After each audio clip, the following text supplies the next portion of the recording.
Oke, selamat datang di presentation Nontek yang ke-89. Di sini gue mau bahas soal murid yang nurut sama murid yang kritis ya. Atau obey student atau critical thinking student ya. Nah, kapan ini bagus ya? Menurut gue ya, sebagai dulu pernah ngajar ya, sampai sekarang sih ngajar juga ya, gitu. Dan ikut course juga gitu. Jadi pernah jadi student, pernah jadi murid gitu ya. Pernah belajar sendiri juga ya, gitu. Menurut gue yang terbukti paling cepat untuk improvementnya adalah sayang sekali adalah murid yang nurut gitu. Dan sebagai guru juga sebenarnya lebih enak kalau dapat murid yang manut gitu ya, gitu. Sekalipun ya. Gua ingin sebenarnya murid yang kritis juga ya, yang ngedebatin gua, yang jadi teman diskusi gua gitu ya. Tapi nyata-nyatanya untuk konteksnya ini level early game ya, level awal nih ya. Level apa mungkin awal-awal fundamental ya, gitu. Kalau ketemu murid yang nurut gitu ya, kita jelasin fundamental apa gitu, perspektif anatomi, terus diikutin, terus dikasih tugas dikerjain dengan baik, terlepas nanti hasilnya gimana gitu ya. Dan ini di repeat berulang-ulang sampai terus gitu ya, sampai over the year gitu ya, tergantung durasinya gimana gitu. Terus ya kayak gitu. Jadi transfer ilmu nih dari gua nih yang konteksnya yang ngajarnya gitu, ke orang yang gua mau transfer ilmu nih, yaitu yang gua ajarin gitu, akan lebih cepat gitu. Soalnya gue jelasin, dia nggak debat-debat, terus dipraktekin, latihan, evaluasi, feedback, udah diulang lagi gitu, ngelup terus kayak gitu kan ya. Nah, jadi akan lebih gampang manut gitu ya. Ya karena nggak habis waktu nih didebatin mulu gitu. Nah, habis itu kalau ketemu ke student yang kritis, sebenarnya student yang kritis juga seru juga sih, cuma beda gini, beda rasanya ya gitu. Terjadi diskusi gitu, kayaknya menurut gua bisa begini, bisa begitu. Dia bisa mengkritik balik gue, dia bisa ngefeedback gue juga sebagai yang ngajar gitu ya. Karena jadi apa ya, teman diskusi yang enak gitu, yang bagus gitu. Tapi ini hanya bisa terjadi kalau nggak terlalu jauh nih gap gap skillnya gitu ya. Atau setidaknya udah punya bahasa yang sama kayak bahasa-bahasa teknikal tuh kedua belah pihak udah sama-sama punya pemahaman yang cukup gitu ya. Jadi ends up tuh jadi discussions bukan jadi batu gitu ya. Gitu. Terus juga kalau ketemu guru yang ngaco ya udah bisa red flag terus ya udah ganti ganti skeptis ya udah cari guru lain aja atau berhenti aja lah gitu. Karena ini guru nggak cocok buat gua atau ngaco lah cara ngajarnya gitu kan ya. Kayak gitu. Terus kayaknya kayaknya nggak gitu deh apa kayak apa bagusnya gitu ya. Kalau jadi red alert ya untuk ketemu guru yang wadaw lah ya gitu. Nah, tapi ini hanya bisa capable kalau lu punya understanding tertentu gitu ya. Kalau bener-bener masih newbie sebaiknya jangan jangan pakai cara ini dulu, jangan. Karena yang ngajar juga capek kalau kalau ketemu yang kayak gini ya gitu. Nah, terus juga ini bagusnya adalah mandiri ya gitu ya. Jadi nggak disuruh pun juga belajar gitu. Terus juga punya kreatif, punya cara-cara yang baru ya. Sebenarnya cara baru sih nggak ada ya, itu aja sih gitu ya. Cuma cara-cara yang spesifik lah, yang efektif buat si studentnya gitu ya. Nah, habis itu explore tanpa disuruh, tanpa diminta, emang udah antusiasme tuh udah untuk nge-explore cara-cara dia sendiri gitu ya. Nah, tapi nurut juga sebenarnya ada nggak bagusnya juga ya. Ya tadi ini kan konteks kalau ketemu guru yang bener gitu. Kalau ketemu guru yang gendeng ya, gitu, yang ditanya apa jawabnya apa gitu.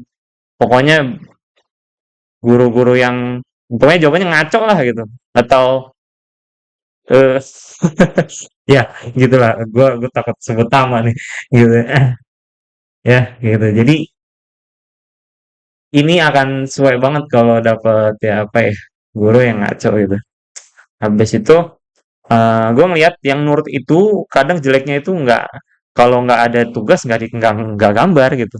Kalau nggak ada PR ya nggak ada inisiatif sendiri gitu untuk kebuatan latihannya gitu. Jadi ini nggak enaknya juga nih kalau nurut dan tidak inisiatif gitu ya. Nah, terus nurut-nurut aja tapi understandingnya nggak ada. Nah, ini kalau di awal mungkin nggak apa-apa ya, tapi masuk ke mid game ya, masuk ke fundamental udah keisi. Nah, itu akan jadi gimana ya? Ya jadi tanpa ada gurunya itu lagi ya nggak bisa apa-apa tuh murid gitu kan ya, gitu ya. Pokoknya ya kayak gitu. Jadi terlalu bergantung gitu, terlalu dependen sama gurunya gitu ya.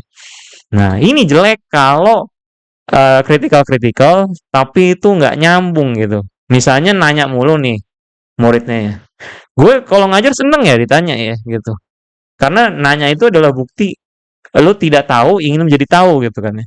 Tapi kalau yang dilemparkan pertanyaan-pertanyaan yang nggak penting gitu ya, yang nggak nyambung sama konteksnya. Misalnya kita sedang belajar lighting untuk drawing. Ya lighting kan ilmunya begini begini begini begini. Terus ditanya hukum sainsnya gimana mas? Kayak ya nggak usah gitu. Kita nggak sampai sainsnya. Atau misalnya kita lagi belajar anatomi, belajar sampai ke cara kerja organnya. Ya kita kan gambar anatomi itu buat gambar ya, bukan buat jadi dokter gitu. Ya nggak usah itunya gitu, karena ngapain gitu kan. Ya, jadi nah terus aduh ini tipe lagi. Ini kalau jadi anti feedback. Nah, kritikal tapi sedikit-sedikit di feedback tuh. Ah, enggak, menurut gua enggak gitu. Menurut gua kayak gitu atau pokoknya pokoknya orangnya anti feedback banget. Nah, ini juga jadi jelek kalau semua feedback tuh didebat gitu. Padahal mah ya udah terima aja, kalau bener diambil, nggak bener ya udah, nggak usah didengerin gitu.